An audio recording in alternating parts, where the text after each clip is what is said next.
Okay, so I don't know about y'all, but apparently Trump did some crazy shit with Venezuela. I don't know what the fuck going on. I know my dad called me about it, and he was laughing because I didn't really care.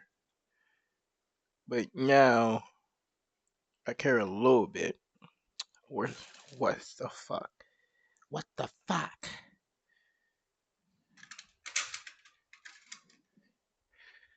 Retry. Okay, explained. Please. All right, give me something.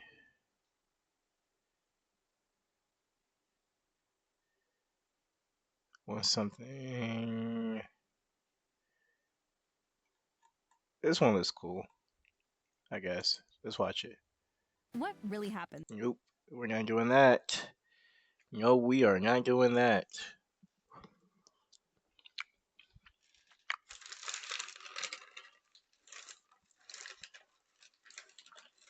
Mm.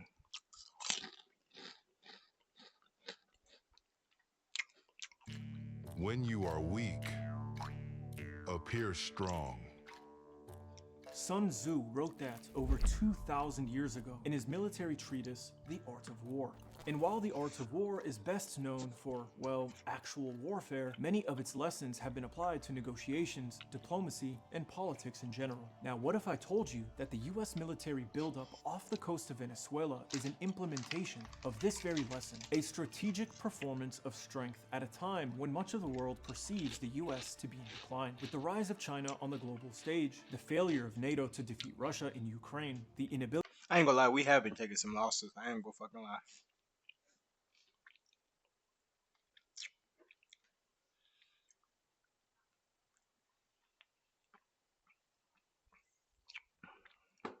to destroy the Islamic Revolution in Iran, the challenge of defeating Hamas in the besieged Gaza Strip, and the rapid inflation of the dollar, the American empire has never appeared weaker, regardless of the fact that most of its military strength remains intact, and that its GDP is still the highest in the world. The perception held by many is that the US is an empire in decline, and that its fall That's not including all the baggies and like just how our culture is. Domestically, we don't look good either. is only a matter of time. And this perception isn't just felt internationally, it's felt domestically by Americans as well. This overall feeling of decline is what led to the election of Donald Trump, who ran on a very simple message: make America great again. The message itself implies that America is no longer great, and the people desperately want it to be so. We will take back our country and we will make America great again. I need more racist to that, Ever but since alright. Trump's re-election a year ago, the US has been desperately trying to reassert itself all around the world. In his first 6 months in office, Trump joined Israel in bombing Iran, escalated tensions with Russia by continuing to arm Ukraine, sanctioned half of the planet, threatened to annex both Canada and Greenland, and renamed the Department of Defense to the War Department. All of this is connected to Trump's campaign promise to make America great again. But this is more than just propaganda for a domestic audience of idiot plebs. It's also an attempt to remind the world who's actually in charge. In its latest effort to flex its strength, the US has set its sights on its South American enemy, Venezuela. The US has amassed a massive naval fleet off Venezuela's coast and has implemented a no-fly zone over the country. All things point towards a major US attack on the country. So the question currently on everyone's mind is: Trump actually serious about going to war with Venezuela? In this video, we will explore the US regime change plans for Venezuela and reveal what's at stake for the American empire. Because this isn't just another regime change operation by the United States. This is do or die for the American empire. Oh, Because the is it? US finds itself in a rapidly evolving global economic system. Oh my gosh.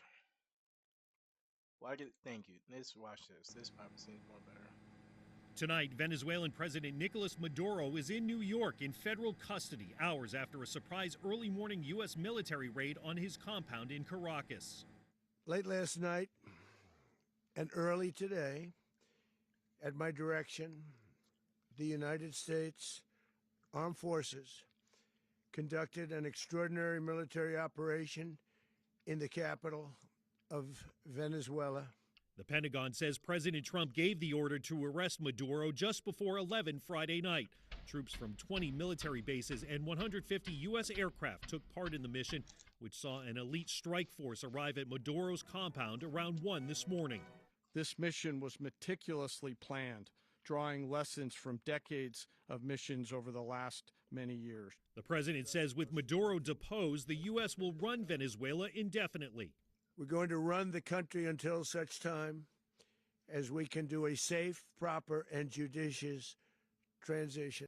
Venezuela has the world's largest oil reserves. We're going to be taking out a tremendous amount I did not fucking know that. So that means gas is gonna be cheap? What the fuck that mean? of wealth out of the ground, and that wealth is going to the people of Venezuela and people from outside of Venezuela that used to be in Venezuela. And it goes also to the United States of America in the form of reimbursement for the damages caused us by that country. Venezuelans around the world taking to the streets to celebrate the end of Maduro's reign. Everybody's just happy because everybody has been waiting for democracy and change in Venezuela. But on Capitol Hill, congressional Democrats and some Republicans are demanding answers from the Trump administration about why they were kept in the dark. Many calling the military mission illegal. Now they're saying they were going to occupy a foreign country, we're going to run it from the United States, and that we're going to steal their oil. In what world did this administration get any of that permission ever for them to do that? Secretary of State Marco Rubio said briefing Congress before the attack would have jeopardized the mission to get Maduro. Chris Pallone, NBC News. Oh, so he went but under the table. Hold on. Trump said, fuck what y'all talking about. Y'all just gonna tell me no. You about to go get this nigga right now. That's crazy. That might be bad. Because if we're doing under the table shit within our government, that means everybody's not on the same side. That might be bad. See, your boy been watching Homeland, okay? You know anything about Homeland? You know, when niggas start doing shit behind the table, behind the curtain, excuse me, under the table, niggas get mad. Some feathers get ruffled. I ain't gonna lie to you. Hold on. We back. Missiles lighting up the sky in Venezuela overnight Saturday as the U.S. launched strikes into the country's capital city of Caracas in a stunning attack. It was clear that something was happening, and it was big because of the detonations that we heard. Mary Mena, a CNN producer located in Caracas, says the attack led to confusion and fear. Early today, President Donald Trump announcing the attack on Truth Social and said President Nicolas Maduro and his wife were captured. Then later sharing this photo of Maduro in U.S. custody. this was one of the most stunning, effective, and powerful displays of American military might. Maduro and his wife, Celia Flores, face multiple drug and weapons charges, including narco-terrorism conspiracy and conspiracy to possess machine guns and destructive devices against the United States. Venezuelans in South Florida celebrating the news of Maduro's capture. This incident follows weeks of rising tension between the U.S. and Venezuela. For months, the Trump administration has been targeting alleged drug boats coming from Venezuela and what it has called its crackdown on global drug trafficking. Maduro has denied involvement. While Maduro was seen by many as an authoritarian leader who violated human rights, the action to capture him and his wife has raised serious concerns about the U.S. violating international law. The strikes overall and the activity in the sovereign territory of another country will certainly raise criticism from some parts of Congress, within our own government, and certainly from the international community. Venezuela leaders say they have requested an urgent meeting with the United Nations Security Council in response to the attack. I'm Jen Sullivan reporting. Okay. Well, first of all, as I was listening to President Donald Trump, what he was saying about 150 airplanes participating, helicopters, it was remarkable how that appears to be what really happened, because if I remember what happened during the early hours of the day, it was something like that, like I hear multiple planes and helicopters and a rumbling loud sound in Caracas for about 45 minutes. The reaction, there's no immediate reaction from Venezuelan government officials. We heard from them early in the morning. We haven't seen them because they have appeared on national television over. I ain't gonna lie. I'm getting tired of my shit going out, so I'm sorry. I'm getting tired of this fucking camera going out, though. Sorry. The phone, but not in presence. The state channel keeps sending a message of tranquility, of peace, showing images of the country in peace, and also saying that some government supporters are gathering in areas where Nicolas Maduro is receiving support, like the west of the city around the presidential palace in Caracas. So far, most people have decided to remain at home or to buy some food in those places that are still open, like pharmacies or supermarket. But the majority of Venezuelans are following the news through international channels like CNN.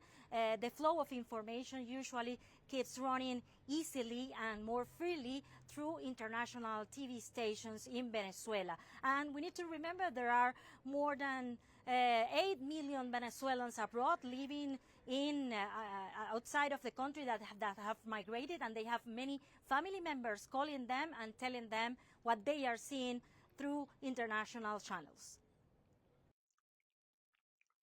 Wow.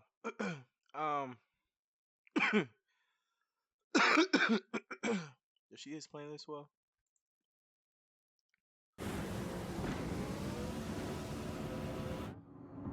Because, like, I just want to know why. Hi, it's Monday, January 5th, 2026. You're tuned into Why America. I'm Legia Miller.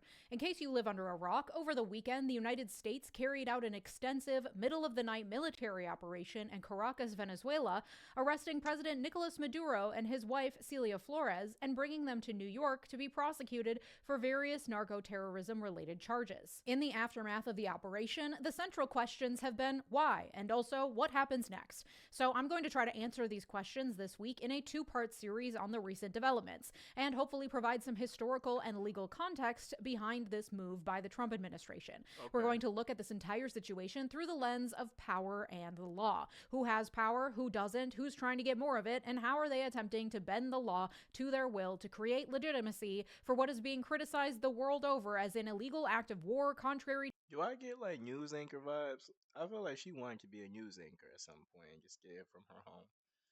No hate at all, but I'm just like, she doing her damn thing right now. To major international treaties and in violation of international law. Today, we're discussing the Monroe Doctrine and how the Trump regime is attempting to stretch it to encompass their boldest plans for the Western Hemisphere. The media reports I've been reading about what Trump has now termed the Don Roe Doctrine, because the right loves a rebrand, miss some important points in history in their analysis. Turns out this isn't a particularly... She's left, I'm assuming, because of that remark. So I'm assuming she's left. New or innovative strategy, but it is a decided turn away from recent precedent and one that is based on faulty law and reasoning, which I suppose is par for the course for this regime. This headline from NPR about this story caught my eye. Maduro faces drug charges in U.S. even as Trump freed others convicted of trafficking. Using the Ground News browser extension, I can get helpful background information on this publication in one quick glance. To get the big picture, I can click on full coverage, which will show me coverage of the same story from publications across the political spectrum. My partner on today's video, Ground News, is an app and website that offers tools to help you critically analyze the news you read, providing context to understand the full picture. You can follow along at ground.news/Legia. For every major news headline and headlines you may have missed, Ground News provides you with information and context, like who owns the publication and... You know, it's a damn shame that we need something to credit the news, because that's how much fake news is out there. Isn't that a damn shame? There's so much fake news out there that we need a Chrome extension And I know this is selling because I will buy this shit. A Chrome extension that lets us know how factual it is. It even has a mirror where it says how 75%, factual it is to help you determine 50%. for yourself what is trustworthy and how to interpret the news. I feel We empowered by fucking ground news doomed by getting as well-rounded a insight into world. each headline, instead of relying on a single outlet that might have underlying biases and motivations that I'm not aware of. Ground news also ensures that I never miss a headline because of my own information bubble with its blind spot feature, by highlighting stories that are covered on one side of the political spectrum and not the other. Ground news is transparent about its methodology, how it assesses each story and publication, including how it uses 3 independent monitoring organizations to assess the bias rating for each publication. I genuinely think that the world would be a better place if everyone had this much context about the news they read, because depending on where you or your family members get the news, you're going to get very different takes on the same story. And I'm not the only one who loves ground news. The Nobel Peace Center even called it an excellent way to stay informed, avoid echo chambers, and expand your worldview.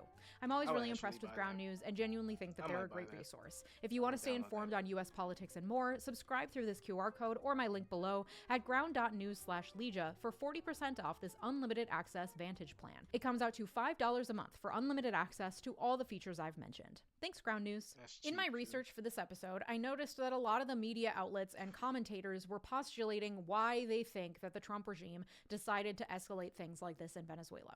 Part of the guessing comes from the fact that the Trump regime in its PR campaign since the attack has not provided any actual sound legal reasoning for their actions, and each of Trump's advisors provides slightly different reasoning. In the press conference Trump held on Sunday after the news dropped, Trump spent a lot of the time talking about oil, American oil companies, and making the U.S. and U.S. oil companies, and as an afterthought, the Venezuelan people, a whole lot of money because oil. Then Marco Rubio stood up to say that actually it was really just a Department of Justice operation that required the support of the military. This wasn't an act of war or aggression, it was just the Department of Justice carrying out a criminal enforcement matter, as though that can be compartmentalized from the U.S. military being involved in the ouster of a sitting president in a foreign country. It was just a routine run-of-the-mill little arrest. J.D. Vance on Twitter said it was about holding a criminal accountable and nothing else, but of course that ignores the reality that literally last month, Trump pardoned former Honduran President Juan Orlando Hernandez, who was convicted in the United States of conspiring to import cocaine and using a machine gun to do so, the same charges Maduro faces.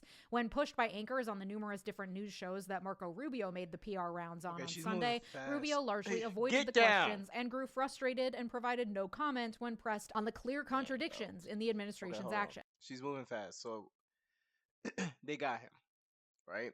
And that explanation was, yo, we got him because he was doing bad stuff. He was doing illegal shit. We're just going to put him through our court system because he's doing illegal shit. She's saying that's hypocritical because some nigga in Honduras did the same shit, and Trump pardon mean Trump was like, be free, nigga, to that person. So they thought that was extremely hypocritical and extremely weird because this is like the president of a whole country. Okay, I'm following. I'm picking up. Showing that there's more of a motive behind.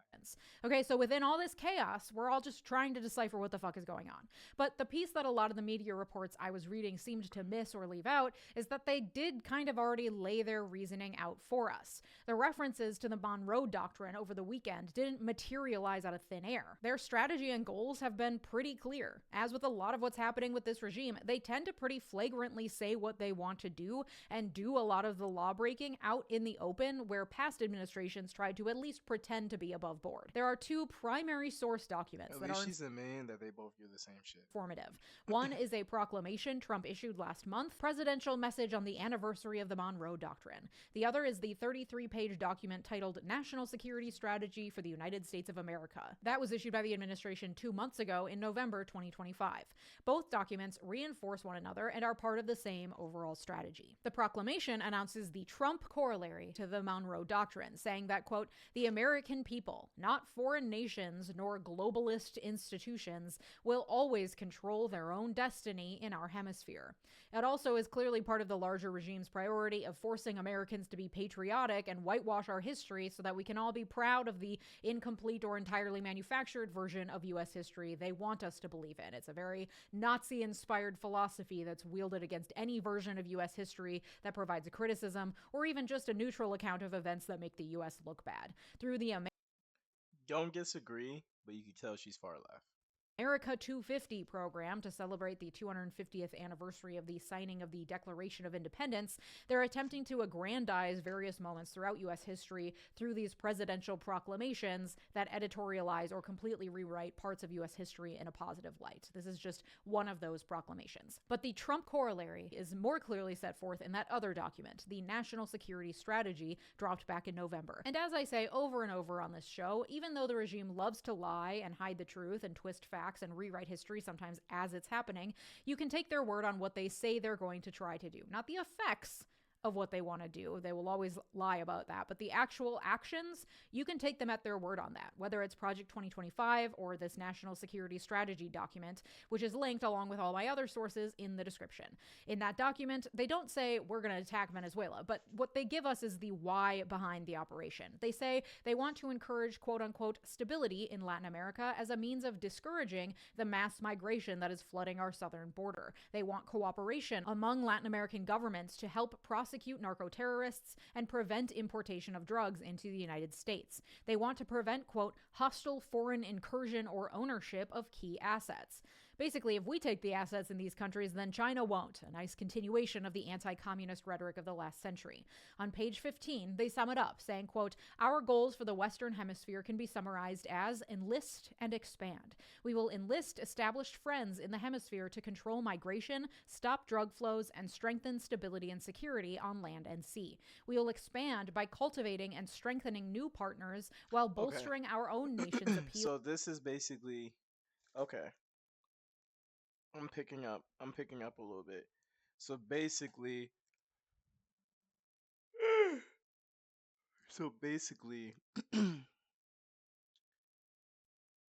there's a group of people who believe that they're trying to grab they attack Venezuela because of the assets. No, bitch. What does it really take? I don't want to hear that. So they basically believe that Trump decided to go over there because of their assets, not caring about what they get. And the source they're using to say that is the dude from Honduras, like saying that he didn't give a fuck what Honduras do get, but he gives a fuck with excuse me, what this Venezuela gig do Maduro where the fuck gig. So for that, there's a group of people who are leaning towards like he wanted the asset more than anything because he wanted to prevent China from getting to it, which goes back to this is a bigger issue. They're doing this on purpose, which is probably going to cause tension with China and Russia, because Russia and China don't fuck with the U.S. and they slowly been building up their fucking power, their army. So America is trying to show they fucking hand and be like, we ain't no punk pussies. So I think this was a strong move. Now that I'm hearing it, this does sound like a strong move from Trump's side. Letting them know, like, nigga, we are about whooping ass. They sum it up, saying, quote, our goals for the Western Hemisphere can be summarized as enlist and expand. We will enlist established friends in the hemisphere to control migration, stop drug flows, and strengthen stability and security on land and sea. We will expand by cultivating and strengthening new partners while bolstering our own nation's appeal as the hemisphere's economic and security partner of choice. They're also intent on supporting U.S. businesses and private sector investments in the region while also pushing out foreign companies. And so when a reporter asked at the news conference on Sunday how it could possibly be America first to oust another country's president and vow to run the country from abroad, this is how they justify it as America first. America first was never an isolationist policy. It's a strongman policy, one where America imposes its will on its neighbors. Consent is never a part of the equation, of course, and takes whatever it wants. They're not hiding behind the lie that they want to spread democracy to other countries. That's a thing of the past. They're not even pretending at this point. It's about America's sphere of influence being used to bully the countries around us into doing things we think will protect us from drugs or China or competition from other parts of the world. Hi, editing Legia here. I said corollary the British way over and over and over in this next section, so I'm going to just read it out for you the correct way because it's embarrassing and I don't need you guys to hear that. The Trump corollary to the Monroe Doctrine is nothing new. In fact, it's frankly rather gratuitous to call it a corollary at all. A corollary implies a proposition that adds on to a previous proposition, but Trump's corollary is really just restating an interpretation of the Monroe Doctrine that's been around for at least a century. And for all the talk of the Monroe Doctrine, I've found few actual quotes of it in the slew of media coverage over the last 2 days. So here's the history you actually need to know to put this all into context, along with actual primary source quotes, because we're getting fucking academic up in here, okay? President James Monroe issued what is known as the Monroe Doctrine in an annual message to Congress on December 2nd, 1823. He didn't call it that. It's a couple paragraphs in a much larger speech that later became known as the Monroe Doctrine. In 1823, numerous Latin American countries had recently gained independence from their European colonizers, and Monroe was seeking to assert U.S. dominance in the region. But that dominance was not, in 1823, really a thing. It was aspirational at best. As Professors Britta and Russell Crandall wrote for America's Quarterly back in 2023, quote, "At the time of the Monroe Doctrine, Great Britain was the preeminent global power, while the United States was little more than a second-ring show in the high-strung Atlantic circus," in the words of historian Caitlin Fitz. Nevertheless, Monroe made bold proclamations about his hopes for establishing a strong delineation between the overreach of the powers in Europe into our own quote-unquote backyard. In relevant part, he said, quote, "It is only when our rights are invaded or seriously menaced that we resent injuries or make preparation for our defense. With the movements in this hemisphere, we are of necessity more immediately connected, and by causes which must be obvious to all enlightened and impartial observers. We owe it, therefore, to candor and to the amicable relations existing between the United States and those powers in Europe to declare that we should consider any attempt on their part to extend their system to any portion of this hemisphere as dangerous to our peace and safety. With the existing colonies or dependencies of any European power, we have not interfered and shall not interfere. But with the governments who have declared their independence and maintained it, and whose independence we have on great consideration and on just principles acknowledged, we could not view any interposition for the purpose of oppressing them or controlling in any other manner their destiny by any European power in any other light than as the manifestation of an unfriendly disposition towards the United States." Okay, so basically saying if y'all come to us, come to our fucking borders, we go have a problem. If y'all mind y'all fucking business, we won't. That's what I got Okay, from very this. bold, very assertive. But as the Crandalls wrote for America's Quarterly, quote, "It's worth noting that at the time of its announcement, the Monroe Doctrine was more of a symbolic display than one showcasing military might. The U.S. lacked the ability to enforce Monroe's stated goals. Despite the fierce reputation the doctrine would gain in future decades and centuries, the pronouncement did not prevent European moves from violating Monroe's warning, such as the British annexation in 1833 of the Falkland Islands, which Argentina refers to as the Malvinas, Spain's reassertion of colonial control in Santo Domingo, today's Dominican Republic, in 1861, or most famously, Napoleon III's bold gambit to establish a French puppet regime in Mexico during the U.S. Civil War. Until very late in the 19th century, the United States was busy becoming the master of its own continental territory, focusing on its westward expansion to the Pacific coast. So, despite the Trump proclamation characterizing the Monroe Doctrine by saying, quote, "With those mighty words, every nation knew that the United States of America was emerging as a superpower unlike anything the world had ever known, and that nothing could ever rival the strength, unity, and resolve of a freedom-loving people." Well, that's not actually true based on ensuing historical events. It is part of the myth-making of America to say that the Monroe Doctrine at the time of its pronouncement was seen as this foreboding thing. No, Europe was like, sick, bro, we're going to just keep doing what we were doing. It isn't until 1904, when various European powers were trying to bully Venezuela into paying the debts it couldn't pay by sending boats into Venezuelan waters, that Theodore Roosevelt issued his corollary to the Monroe Doctrine to assert that actually it's our job in America to step into the affairs of the rest of Latin America to protect ourselves. In his annual message to Congress on December 6, 1904, Theodore Roosevelt said, quote, "It is not true that the United States feels any land hunger or entertains any projects as regards the other nations of the Western Hemisphere, save such as are for their welfare. All that this country desires is to see the neighboring countries stable, orderly, and prosperous. Any country whose people conduct themselves well can count upon our hearty friendship. If a nation shows that it knows how to act with reasonable efficiency and decency in social and political matters, if it keeps order and pays its obligations, it need fear no interference from the United States. Chronic We really some bullies, aren't we?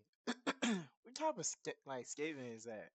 If y'all niggas act right, that's like telling, that's like telling, that's like telling yo girl, if you act right, things gonna be right.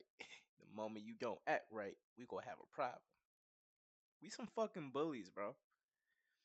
We we sound like the we sound like a bully, literally the toxic man in the relationship. Bitch, you better act right, or you gonna have to see me. wrongdoing or an impotence which results in a general loosening of the ties of civilized society may, in America as elsewhere, ultimately require intervention by some civilized nation. And in the Western Hemisphere, the adherence of the United States to the Monroe Doctrine may force the United States, however reluctantly, in flagrant cases of such wrongdoing or impotence, to the exercise of an international police power. If every country washed by the Caribbean Sea would show the progress in stable and just civilization, which, with the aid of the Platt Amendment, Cuba has shown since our troops left the island, and which so many of the republics in both Americas are constantly and brilliantly showing, all question of interference by this nation with their affairs would be at an end. Our interests and those of our southern neighbors are in reality identical. They have great natural riches, and if within their borders the reign of law and justice obtains, prosperity is sure to come to them. While they thus obey the primary laws of civilized society, they may rest assured that they will be treated by us in a spirit of cordial and helpful sympathy. We would interfere with them only in the last resort, and then only if it became evident that their inability or unwillingness to do justice at home and abroad had violated the rights of the United States or had invited foreign aggression to the detriment of the entire body of American nations.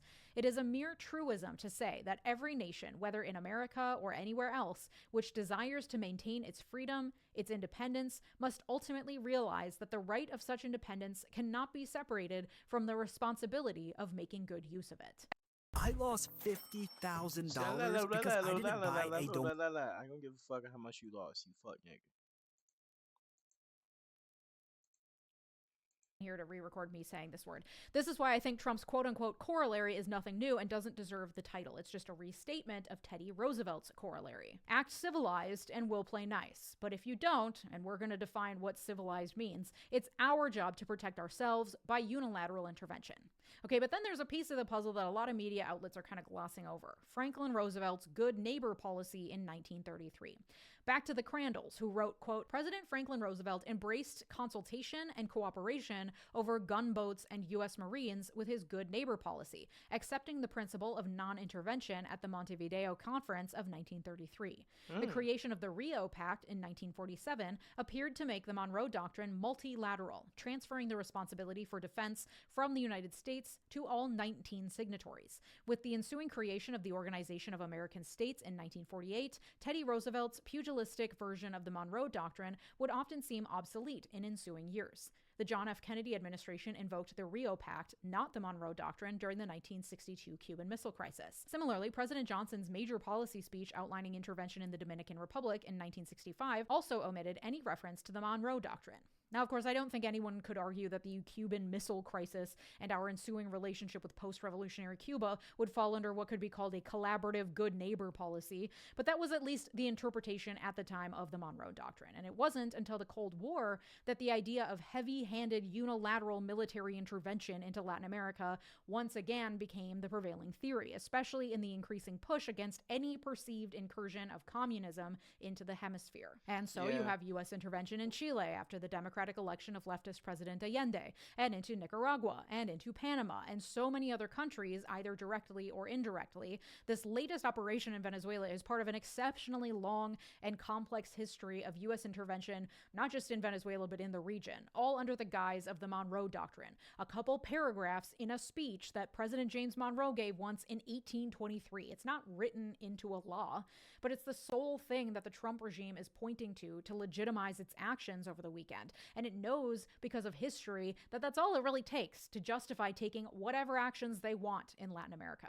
which is why I'm making this a two-parter, because we haven't even touched on the actual word of the law and what the law actually says when it comes to, kidnapping a country's leader and bringing them to the U.S. to face justice, because that's also happened before, and we'll address that on Wednesday. But I also wanted to touch on the oil. Stay with me here. A lot of commentators like to say it's the oil. That's it. That's why. And I'm sure there will be many people who don't even watch to the end of this video who will be in my comment section saying, no, you're overthinking it. It's just the oil, honey. And let's play a fun game. Go ahead and try to find those comments in the comment section and respond to them with a clown emoji so that we can all point and laugh because they didn't watch all the way through to the end. Because it actually... I won't be that clown. Really doesn't make sense that it would be just about the oil, not entirely at least. There are two stories from Vox that lay this out well. I've linked them in the sources, which are linked in the description as always. Venezuela's oil is the type of crude oil that is hard to extract and it is hard to process. Despite having the largest confirmed oil reserves on the planet, there's easier oil to extract elsewhere. On top of this, where past US invasions, especially in the 21st century into the Middle East, have been about gaining access to oil, the reality in the US now is very different than, for example, when George W. Bush was president. We have lots and lots of oil. Too much, in fact, if you're a major oil executive whose paycheck relies on the price of oil. Oil prices are way down to the point where many are barely at their break-even point because there's so much of it. Supply and demand. When supply goes up and demand stays the same or even gets lower as cheaper renewable energy is created, the price is going to tank. And that's what's happening right now. It doesn't make sense for the US, a country producing a fuck ton of oil, to want Venezuela's oil, or for oil companies to be vying to increase the global supply of oil. On top of that, the investment of time and money it would take to build up Venezuela's infrastructure is not something most oil companies are interested in. And it's not about making Venezuela pay back US oil companies for some sort of wrongdoing, as Trump has repeatedly claimed, saying that we'll start producing oil so that oil companies will get the money back that was stolen from them. That's a complete fabrication of history. Here's what really happened in a condensed version. Tons of foreign oil companies came into Venezuela in the early 20th century by invitation of the dictator Juan Vicente Gomez. In 1976, Venezuela decided to nationalize its oil industry by buying out foreign firms, a relatively uncontroversial move in which the Venezuelan government paid those foreign oil companies. This became an issue in 1998 when Hugo Chavez took a more confrontational approach to renegotiate contracts, which led to ExxonMobil and ConocoPhillips pulling out of Venezuela and eventually suing the country for their lost investments. Lawsuits that the oil companies won, meaning they were compensated by court order for any loss incurred as a result of their picking up and leaving Venezuela. There is no money for those companies to get reimbursed for. The reimbursement has already happened. There is no money for them or the US or the Venezuelan people to make from Venezuelan oil. The world is already oversupplied with oil, and adding more to the mix would only lower the price of oil and lead to losses for big oil companies. It's not... Okay, so it's not the oil. Okay, that makes sense. That makes a lot of sense. So it's not the oil. So what the fuck? Why did he grab about him? the oil? Here's what it's really about in the end. Power. The Monroe Doctrine started as a pie-in-the-sky aspirational ideal from a fledgling country, strengthened by the Roosevelt Corollary and subsequent Cold War intervention into Latin America, and is being continued by this administration, just in a much more out-in-the-open way than many past administrations, as a show of force. Who's the biggest gorilla in the cage that is the Western Hemisphere? Who's the alpha male? And through that show of dominance, administration after administration has been certain that America will be safer, that American business will prosper across the region, and that ultimately the rich will be made richer. Hey, yep, it's that time again, that time in the program where we draw it all back to how the rich are fucking us all over. This may not be something the oil tycoons are vying for, but it sure makes the big guy Don Trump feel like a strong, strong man. It sure keeps countries in Latin America under our thumb, so our businesses, the ones that every major actor in government has strong ties to, can continue to exploit their resources, whether it's Venezuela. She's very left. Venezuelans training our AI chatbots for a few cents an hour or something else. Keeping an entire resource-rich region and its people desperate is really beneficial for the American enterprise machine.